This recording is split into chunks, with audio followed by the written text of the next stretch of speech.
We are kicking off season 3 and I am coming in hot with today's hot take. You should not be relying on tips. You should be focusing on your profit margins instead, and your client experience. Tips are just feeding your ego. Hi, I'm Sue Minsky, hair and makeup business coach for bridal artists, and this is the Swears and Does Hair podcast. Today, we are taking a look at the culture of tipping here in the United States and how it's impacting the bridal hair and makeup industry, how we are approaching our business, how we're approaching setting our pricing, and how ultimately we feel at the end of the day when we don't get a tip. But before we jump into today's conversation, as the first episode of season 3, I've got a couple of quick announcements.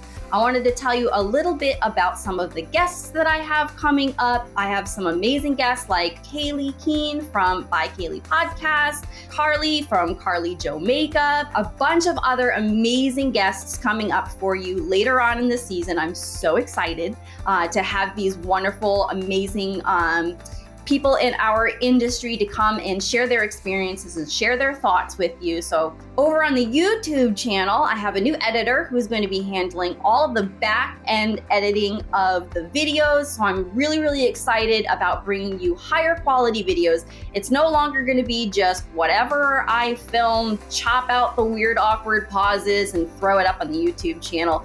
We're getting an upgrade for season 3, so really excited about that. And of course, always going to be more practical business advice to keep you thriving in 2024 and beyond. So make sure, first of all, that you are following me on all of the channels, whether that's Spotify, Apple Podcasts. Definitely make sure you're following me over on the YouTube channel as well, so you can always stay a part of the conversation.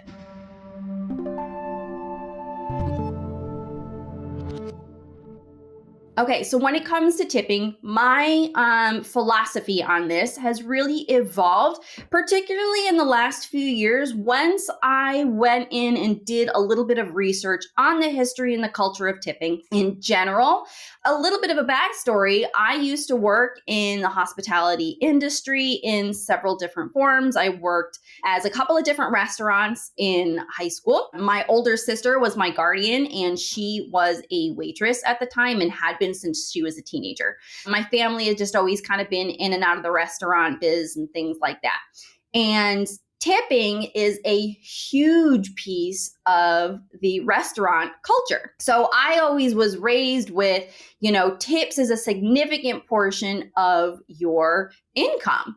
And we really relied a lot on our tips. And same thing when I started working in high school for a couple of different restaurants, I was getting like $2 or $3 an hour, and everything else was made up through tips.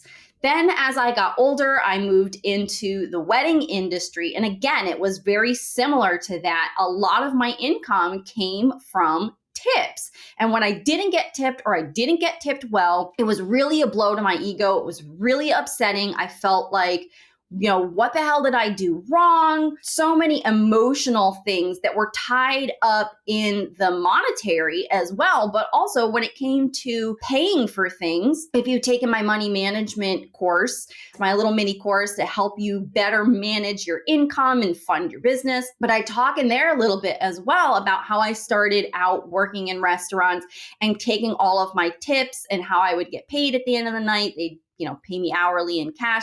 And then I would divide everything out through these envelopes. And that was how I managed my cash flow from a very young age. I would physically divide it up for different goals. And this is what would pay for this, and this is what would pay for that. It's evolved to a much more sophisticated system now as a business owner, but the concept was the same. I took the cash and I broke it up. Well, not having enough cash meant that I had to stretch things a lot further. And a lot of that, again, was depending on my tips. Then I evolved again throughout my career, and I went to cosmetology school and was learning about the salon culture and how much of the salon culture is tied to tipping. Well, throughout that evolution, working with the salon culture and educating myself, there were a lot of people who were talking about, okay, well, maybe tipping isn't what we need to be focusing on. And people were sharing their stories about how they eliminated tipping from their salons and how it grew and improved their business. And I got really interested in that. That's kind of where today's topic is going to be going. I want to talk a little bit about the evolution of my personal viewpoint on tipping, how I came about that, and why I think that you can take some of this away and start applying it to your business to start having more satisfaction in your client interactions, to grow your business, to start making more money. It's no longer about how good of a job we do. I realized that I was linking a lot of my tip, and not just whether or not I got tipped, but how much I got tipped as to how good of a job I was doing. It was really hurting my self-esteem. It was hurting my ego. It was hurting my client interactions. But also tips felt like free money because, they had paid in advance. I switched to that business model years and years ago, probably about 12 or 13 years ago now. Everything was paid for upfront. So on the day of, I wasn't physically handling money anymore. Everything was already in my bank account, ready to pay me, ready to pay my bills, ready to pay any additional artists. So when people handed me an envelope and it had some cash in it, it was like, woohoo, free money. This was extra. But at the end of the day, I was still expecting it, and I was still expecting a certain amount. I'll never forget one time I was doing a wedding for a bride, and it was her and her sister and her mom and her grandma. And I think one other person. It was at this fancy hotel in downtown DC. I got there. Nobody was even there yet. Nobody had even checked in. And the bride was under the assumption that they could just get there and check into their hotel room at whatever time they wanted. And not that you can't check into a hotel room until after 10 or 11 or whatever. Most places are actually not even until 3 or 4 o'clock technically, but sometimes they'll let you in as early as 10 or 11 if they had somebody who checked out and the room is clean and ready to go. So meanwhile, this is 7 o'clock in the morning. I'm the only person there. She comes way later and she's freaking out. And I had gone up to the concierge desk and was like, look, hey, I know you don't have any room for her. What can we do? Do you have an empty conference room? Let me just go in. Let me find a conference room, set everything up. I can at least get people started so that we're not running late and you and the bride can work things out. So we ended up just staying in that room. The bride thanked me profusely and was like, thank you so much for coming up with a solution and still getting everybody done on time, blah, blah, blah, all those good things. Thank you, thank you, thank you. She was so happy. And I'm like, yes, I went above and beyond. I'm going to be getting this amazing tip today, whatever. Fast forward to the end of the service.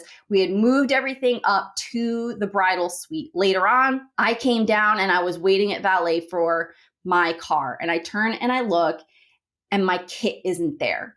And I freaked out. I thought somebody had grabbed it thinking it was their suitcase and walked off with it. So now I'm starting to panic. And then, the people from behind the desk, everybody's looking around or whatever. And I was like, maybe I left it in the elevator. Maybe I was just so ready to get home and because things had kind of run a little bit late. And I was done. I was just ready to go home. I hadn't gotten a tip at all. I was so upset about it. So I was like, maybe I was just really distracted. So I go back in the elevator. It's not in there. So I'm like, well, maybe I left it in the room. Maybe I was just really that distracted. So I went all the way up to the bride's suite. Lo and behold, there was my kit. But she looked at me and she's like, oh yeah, I'm so sorry. I'm glad you came back. I totally forgot to give you a tip. And I was like, yes, all right, I am. I'm going to get this really awesome tip. And she probably put some extra in it because, I went and saved the day and blah, blah, blah. What does she do? She hands me a $10 bill. A $10 fucking bill. Fancy ass hotel in DC, hair and makeup for 4 or 5 people, early start, save the, all this. And she hands me $10. I almost handed it back to her, but I was gracious and I was like, oh, thank you so much. And I stuck it in my pocket and I got in the elevator and I was like, fuck this bitch. Like, really, I was so offended. And then after that was really when my viewpoint on tipping started to change. So that was really that big tipping point because it had nothing to do with me. It had absolutely nothing to do with me. I did an amazing job. I definitely went above and beyond. But to her, $10. $10 was a tip. Let's talk a little bit about how we can shift our viewpoints and what that's really going to internally do for us, and then what it's going to do for our business. I've got some great tips on how you can better manage how you feel about tips and integrate a tipless kind of process in your business after the break. Okay, allow me to interrupt today's episode really quick because I have a quick question for you. Have you joined me inside of my free training yet? If not, click the link below. It's right in the description box. The training is called The Essential Systems You Need in Your Bridal Business to Achieve Higher Levels of Success and Freedom. And I'm going to teach you exactly how to book brides faster, easier, and with less effort. So go down to the description box, click the link, and sign up. It's free, it's on demand, and I'm gonna give you access to all the tools you need to build and grow a powerfully successful bridal hair and makeup business without the gimmicks in as little as 90 days. Again, the direct link for the free training is included in the description box for today's episode. Now let's get back to the conversation. Okay, so first things first is you need to realize that you need to release your ego from tips. We can no longer draw a correlation between how much or whether or not we get tipped and how good of a job we did. Because like my story just explained, it really doesn't have anything to do with you. It doesn't really have anything to do with how good you did. So we can't be tying up our emotions when it comes to tips. Tips have historically been told to us that it is a reflection of how well we did. And so people in the tipping industry have internalized that. It has become our motivation to go above and beyond and to do really well. But the reality is that's not what tips are about. That's not why tips were started, at least not in the United States. So let's do a little quick history lesson on tipping. So tipping technically dates back to the Roman era, but most modern historians will say that it really goes back to like medieval Europe, okay? And what happened was wealthy visitors to a home would leave a tip, so to speak, for servants who did a good job, okay? So that's where this whole, oh, it was because you did a good job thing kind of comes from. But it's evolved, okay? So we're talking about medieval times. People were giving tips to servants. So one, that's immediately categorizing our industry as servants. Not a connotation that I necessarily want with what I do. What I do is a luxury service. And if you are focusing on the type of clientele who focuses also really heavily on tipping, you are automatically looking for a clientele that connects you to like being a lower class and to being a servant and somebody there to serve them.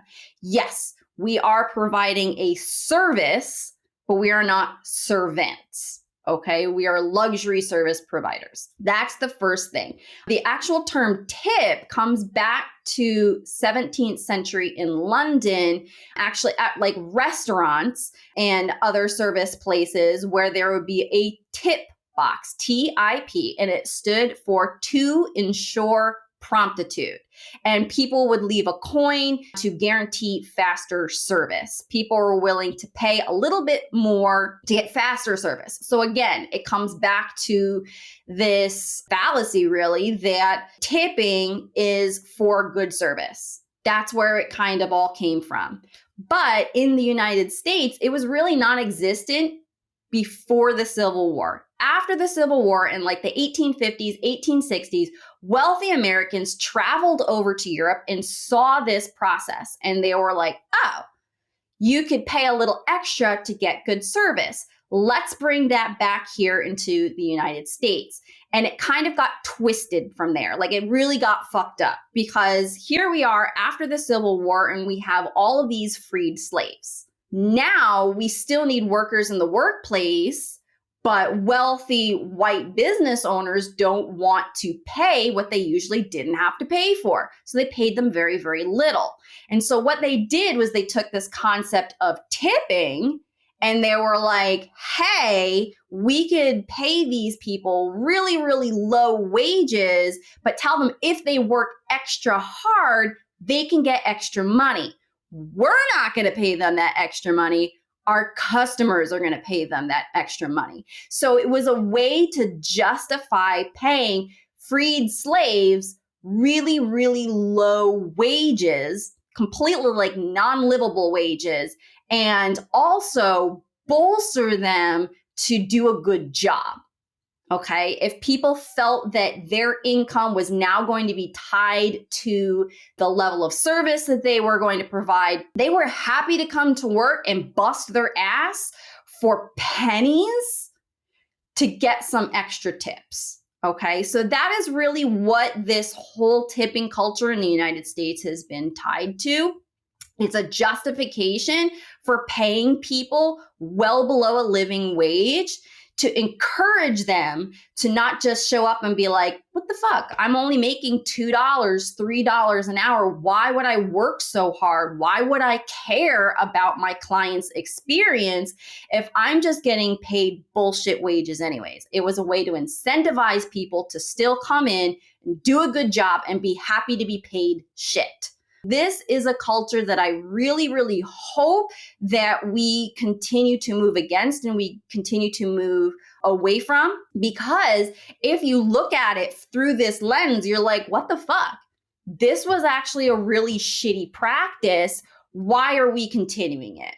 So I hope that this kind of like really starts to open up your eyes as to like why maybe tipping isn't a great thing to rely on and a great practice to really continue to encourage, so to speak. And just to kind of give you an example, I did a little bit of research on this topic before this week's episode, and Pullman Company was a rail car company that hired freed slaves. They were really the one that is credited with pushing the tipping culture in the United States. So they were a rail car and they hired freed black slaves for porter positions, you know, the guys who like load and unload your luggage and things like that. And they really started pushing, hey, come in, do a good job, and you can make extra money. All right. And then push that onto the customers.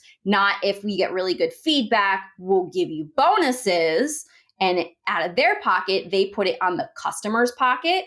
And it's estimated that in 1916, that company saved $2.5 million in wages just in that 1 year by encouraging the practice of tipping and putting the onus on the customer to give their employees enough money to live. So just some really interesting food for thought when it comes to that. What does that really mean for you? It means that you have to realize that tipping really doesn't actually have anything to do with how good of a job you do. It is just a culture that has developed and it's become this expectation. And not everywhere even does tipping anymore. So if you have clients whose families originated from outside of the United States or they have immigrated to the United States, they may have very different viewpoints on tipping. They may not see tipping as a necessity. They may not see tipping as a necessity in our industry because we're not a traditional salon. We're not going and getting our nails done, getting our hair cut or colored. We're not sitting down in a restaurant. So they may not even have any connection with the expectation of tipping. And there's absolutely nothing that you can do about that. You can provide the best service in the world, and some people are just not going to tip, okay? Because they don't see it as some kind of necessity, all right? So don't beat yourself up. Don't internalize that and be like, what could I have done different? Instead, just focus on providing amazing customer service for the sake of providing amazing customer service. If I had approached that situation with my bride a little bit differently from the mindset of, hey, I need to get us a conference room. I need to get things going on the schedule because she's going to be late.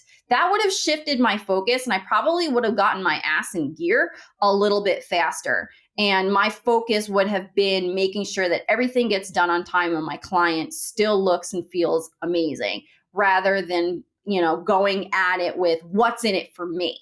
When you approach business decisions and how you make choices, how you interact with clients from the viewpoint of what's in it for me, that is always going to be a limiting factor, okay? Because it's going to be based on what you think somebody else is going to do. You have no control over that. Instead, you should be basing your business practices, your client interactions, the decisions that you make, moving your business forward based on what's in it for my client. How am I making the best experience possible for my clients? That is going to set your brand reputation, that you go above and beyond for the sake of the client, not for yourself. You can always kind of tell when people are really kind of thinking about themselves first. You can always tell when those businesses are nickeling and diming people just for the sake of nickeling and diming.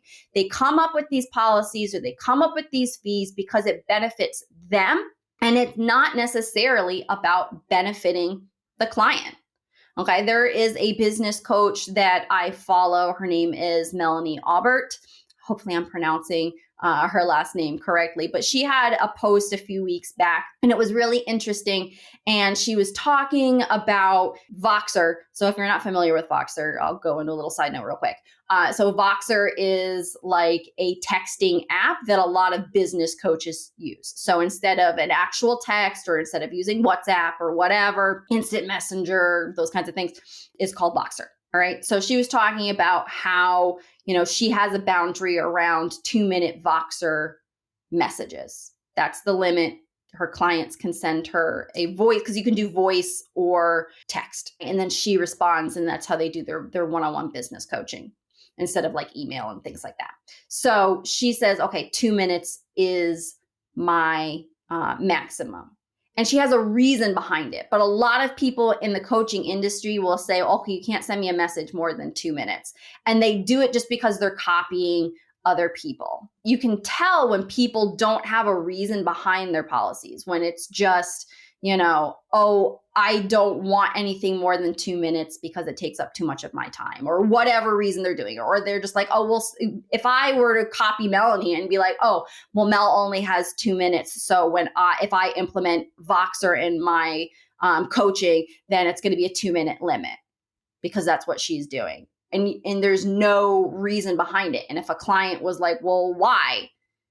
I don't know, that's the way Mel does it.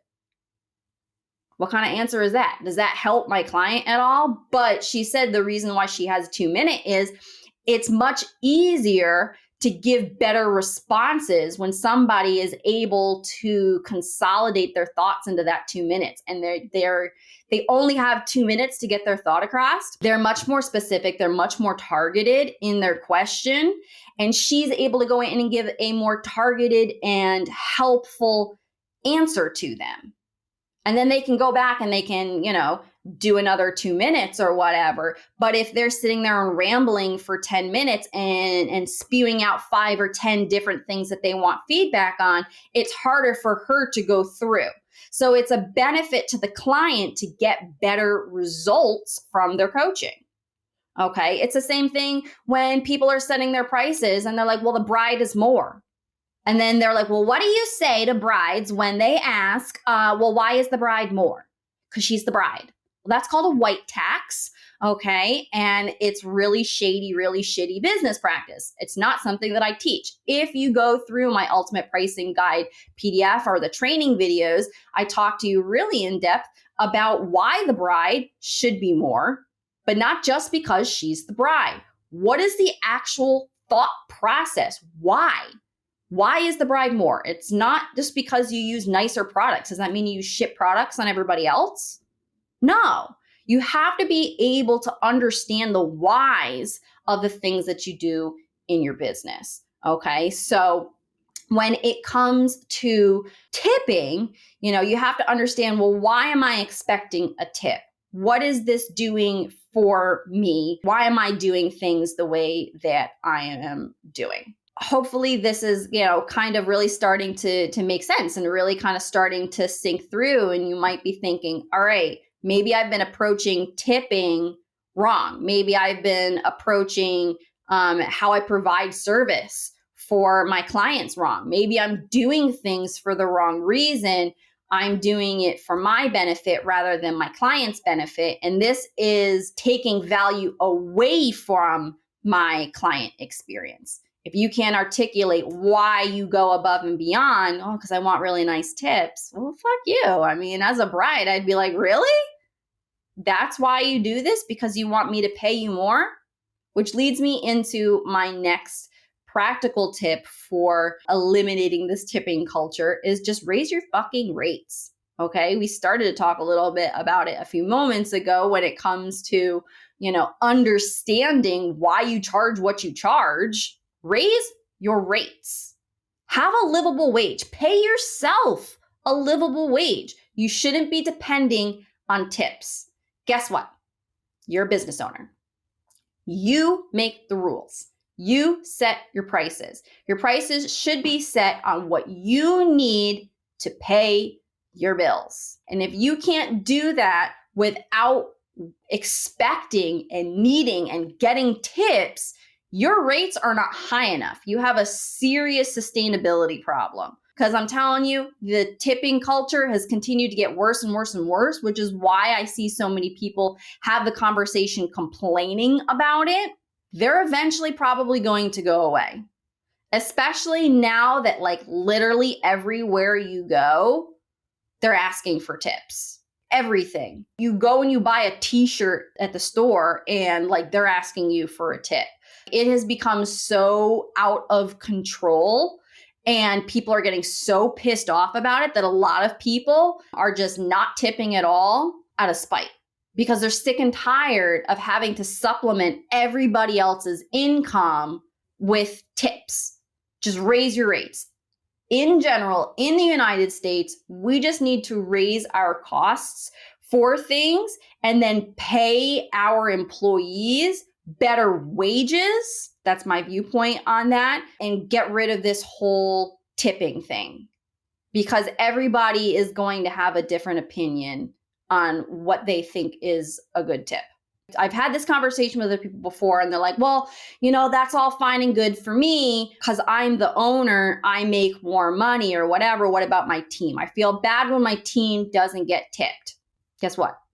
You have the power to change that too by paying them more, by deeply understanding your income, your expenses, how much it costs to run your business and setting appropriate rates. You can set an appropriate rate to pay your team where they're not going to be worrying about tips as well. Again, focus on the benefits that tipping used to give you, which is that ego boost, that little bit of extra money. What were the benefits? Why did you really actually want that tip? What changes can you make in your business to overcome that? If it was your ego, guess what? Focus on getting reviews from people. Go above and beyond so that people shout your name from the rooftops. Guess what? That tip, you're probably going to go blow it at the mall afterwards anyways. If it really truly is a tip and you've set your rates appropriately and it's just really extra money that you can go and spend guiltlessly, cool. You're going to go blow it on something. That's not building your business. Unless you're turning around and taking those tips and reinvesting that into your business to grow it and to scale it, focus instead on reviews. Go above and beyond so that your clients love you and they share your name with people, that they leave you a review that other people will see and want to book with you. Focus on the client experience first. That will pay you more dividends than a tip ever could. Years down the road, all of those amazing client experiences, all of those amazing reviews is what's really going to keep you in business for long. And it's what's really going to allow you to continually raise your rates. You can keep paying yourself more, and then you're guaranteeing more income because you're building everything based on client experience first. You're thinking of them first, not yourself.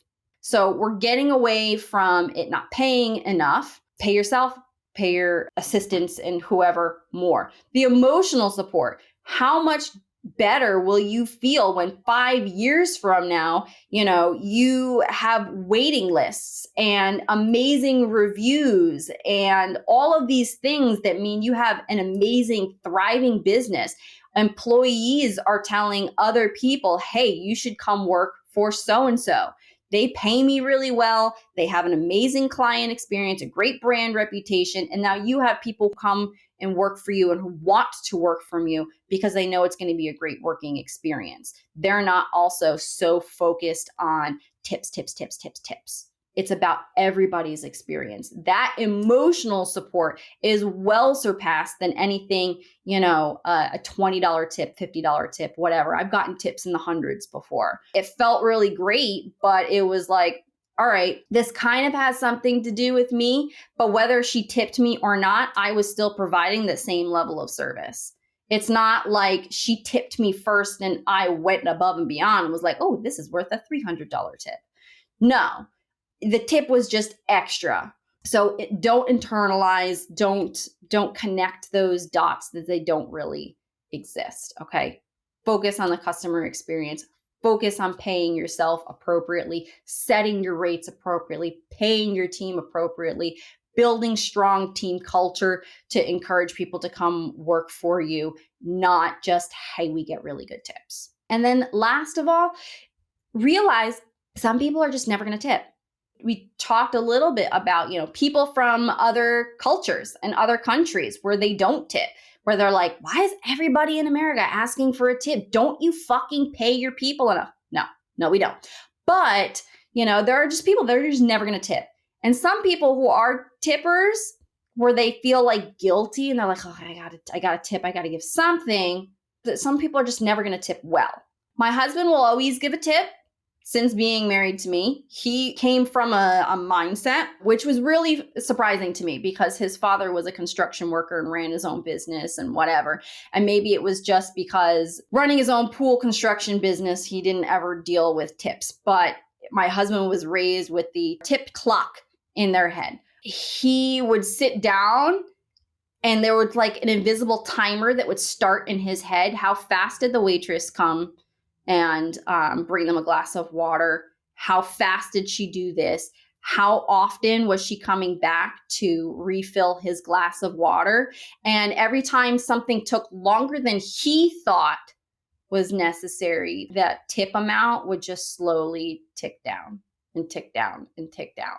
Because he was one of those consumers who was like, the tip is based on how above and beyond and how good you did.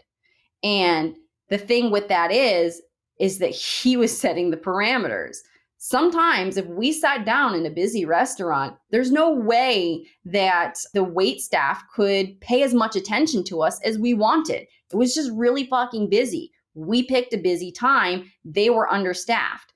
That's not necessarily the wait staff's problem. They could come around and be as helpful and as beneficial as they could with what they were working with. But if my husband was like, well, that took too long, that was docked against them. And there are just always going to be people that are like that.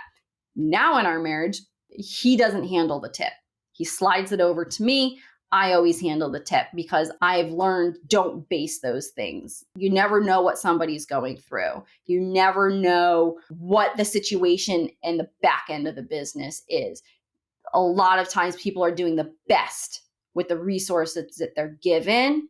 And just because I'm impatient or just because I'm getting hangry or I have cranky toddlers with me or I had to wait too long, like they're doing the best with what they can. I base that on that. And then I just always give a good tip anyways. Even though I am the kind of person who's like, we need to get rid of tipping culture. I also understand when I go into a restaurant, I can't change how the restaurant is paying their employees. And they're paying their employees really shitty in that industry. I know, okay, if I'm going to a restaurant, part of the money that they are getting is going to be coming from me. It was really cool. We went over to Scotland this past summer and they don't really do tipping at restaurants. Like what you see is what you get. When you sit down and your meal is $50, like that's it, it's $50. A lot of times we were like looking for the tip thing on there and they were like, yeah, we don't do tips here. We pay people enough kind of thing. And so it was really nice. It was really refreshing. My husband didn't have to worry about it. I didn't have to worry about it. Also, the same thing is true when it comes to reviews. Some people just never leave reviews. Some people cannot leave 5 stars. There's something about it. They will write you the most glowing, amazing review in words. And then it's like 4 out of 5 stars. And you're like, the fuck? Like you said everything was amazing. It was worth the price, blah, blah, blah, all this shit. And then you gave me a 4 out of 5? Like why? Because some people just have this mental, hump that they just can't get over. They cannot give 5-star reviews. And some people just can't give a good tip. And some people just can't afford it.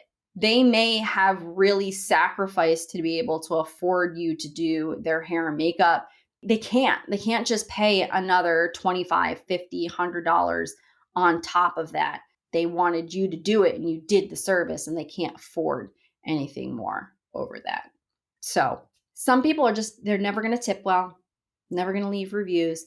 You should be focusing on client experience and building a brand reputation for going above and beyond for what's in it for the client, not what's in it for you. So in summary, we're going to release our ego, okay? It has nothing to do with us. We cannot control the actions of other people. We cannot control the opinions of other people. We cannot control the pocketbooks of other people unless it's in our contract. That's the only way we can control what they pay us, by putting it in our contract, in our price. And this does not mean forced gratuity. Forced gratuity is technically a fee. There's a whole bunch of legal obligations that go along with that. And it's tacky as hell. I don't agree with that.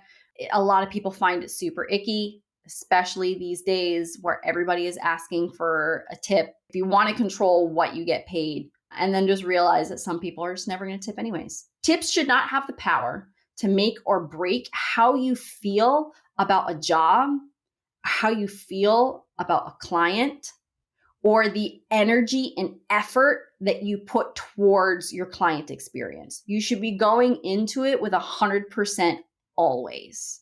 You should always be giving it your best because that's what is expected of us from our clients. An amazing experience for the sake of an amazing experience that helps to grow our business, not just because we want something else out of it for ourselves. Final thoughts for this week's episode. I want you to do some introspection. Okay. Why do you expect a tip? Is it realistic to expect a tip? Moving forward, is it more or less realistic to continue to expect tips? How do you feel about tips now? Learning about the history, and hopefully I've opened up your eyes to a few different viewpoints of why tips may be on their way out, or why some people just might not tip and you really have no control over it. How do you feel about the whole situation of tipping now? Is it helpful or is it harmful how you approach running your business?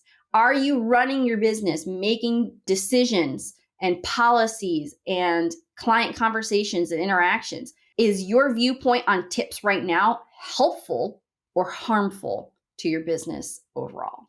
And do you need to make some shifts somewhere? Do you need to raise your rates? Do you need to do a little bit more mindset work? Do you need to pay your team more? Do you need to build stronger culture within your team so that people are more motivated to stay and to work for you and to provide your clients with outstanding customer service? Or are they simply motivated by money? Are you motivated by money? If so, it's time to reevaluate why you're in business for yourself. Why are you doing what you do? Is it all for the money? Or is it for the emotional satisfaction of doing a job well done, of being there with somebody on an important day of their lives, making people look beautiful and feel beautiful? It's time to evaluate some things and about how we approach tipping in our businesses. So thank you so much for listening today. If you knew this about the culture of tipping, I hope I've at least inspired you to approach things in a new way that makes your life easier and makes your business more successful. If it's new, I'm excited to have brought this topic to your eyes and maybe opened up your mind to, hey, maybe I should make a few shifts in my business and just really open up a whole new world of possibilities to you. Please share this episode to your Instagram stories and let me know what spoke to you most about this week's episode.